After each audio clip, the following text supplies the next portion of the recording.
the wisest person I ever met in my life, a third grade dropout. Wisest and dropout in the same sentence is rather oxymoronic, like jumbo shrimp. Like fun run, ain't nothing fun about it. Like Microsoft Works, y'all don't hear me. I used to say like country music, but I've lived in Texas so long, I love country music now. I hunt, I fish, I have cowboy boots and cowboy. Y'all, I'm a black neck redneck. Do you hear what I'm saying to you? No longer oxymoronic for me to say country music.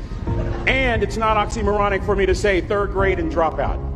That third grade dropout, the wisest person I ever met in my life, who taught me to combine knowledge and wisdom to make an impact, was my father. A simple cook. Wisest man I ever met in my life. Just a simple cook. Left school in the third grade to help out on the family farm, but just because he left school doesn't mean his education stopped. Mark Twain once said, "I've never allowed my schooling to get in the way of my education." My father taught himself how to read, taught himself how to write, decided in the midst of Jim Crowism, as America was breathing the last gasp of the Civil War, my father decided he was going to stand and be a man.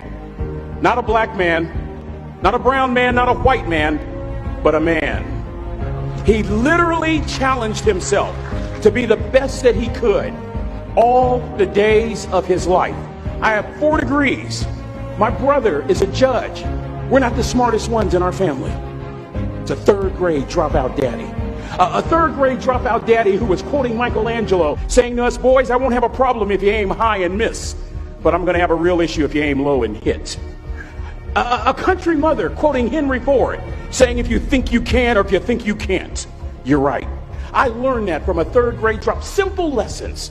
Lessons like these. Son, you'd rather be an hour early than a minute late. We never knew what time it was at my house because the clocks were always ahead. My mother said for nearly 30 years my father left the house at 3:45 in the morning.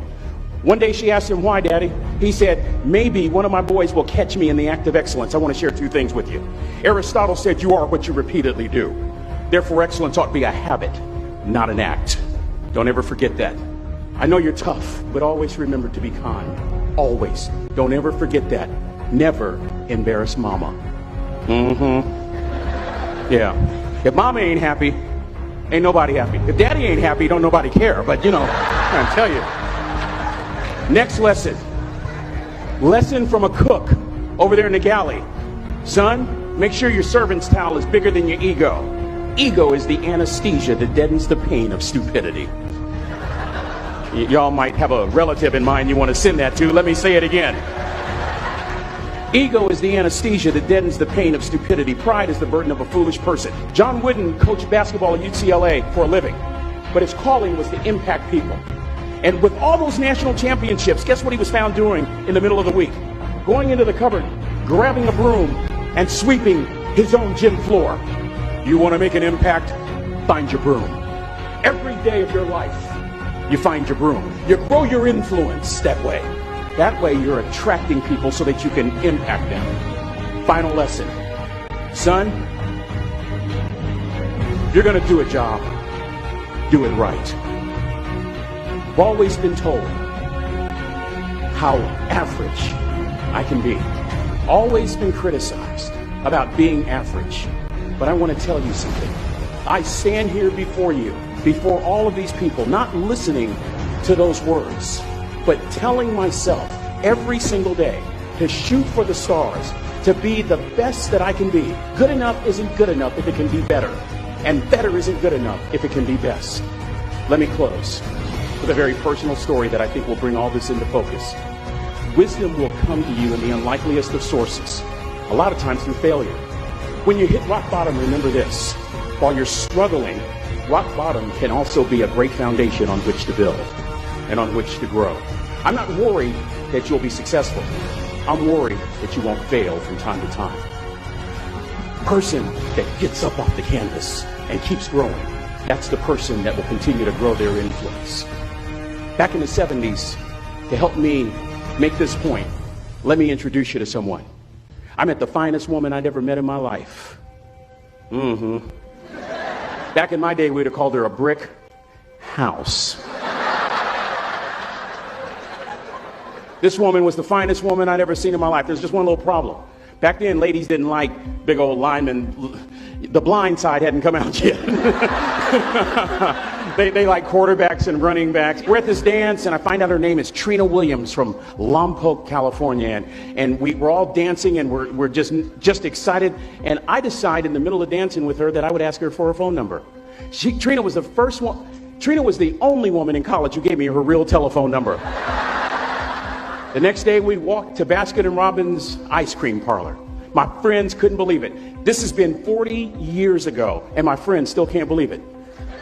We go on a second date, and a third date, and a fourth date. We drive from Chico to Vallejo so that she could meet my parents. My father meets her.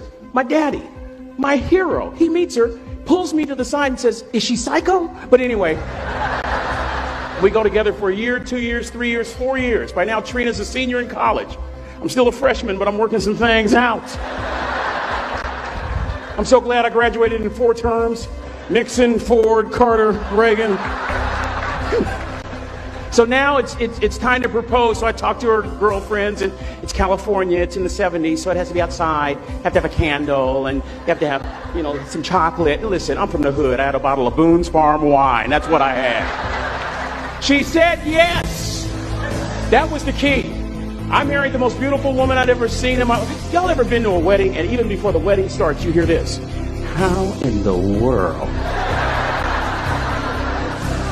And it was coming from my side of the family. We get married. We have a few children. Our lives are great. One day, Trina finds a lump in her left breast. Breast cancer. 6 years after that diagnosis, me and my 2 little boys walked up to Mommy's casket.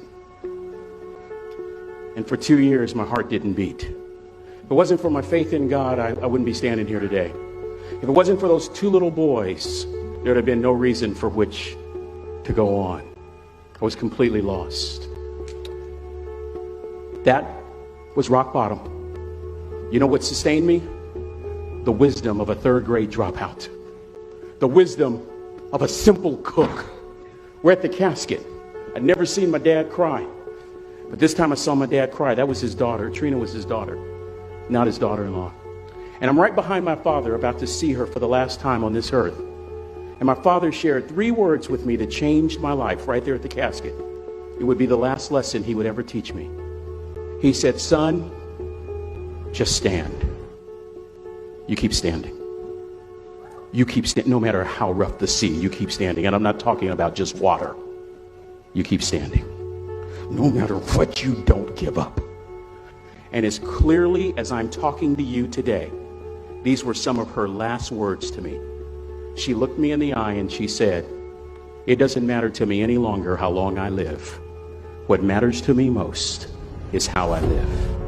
I ask y'all one question. A question that I was asked all my life by a 3rd grade dropout. How you living? How you living? Every day ask yourself that question, how you living? Here's what a cook would suggest you to live this way. That you would not judge. That you would show up early. That you'd be kind. That you'd make sure that servant's towel is huge and used. That if you're going to do something, you do it the right way. That cook would tell you this, that it's never wrong to do the right thing. That how you do anything is how you do everything. And in that way, you will grow your influence to make an impact. In that way, you will honor all those who have gone before you, who have invested in you. Look in those unlikeliest places for wisdom. Enhance your life every day by seeking that wisdom and asking yourself every night, how am I living? May God richly bless y'all. Thank you for having me.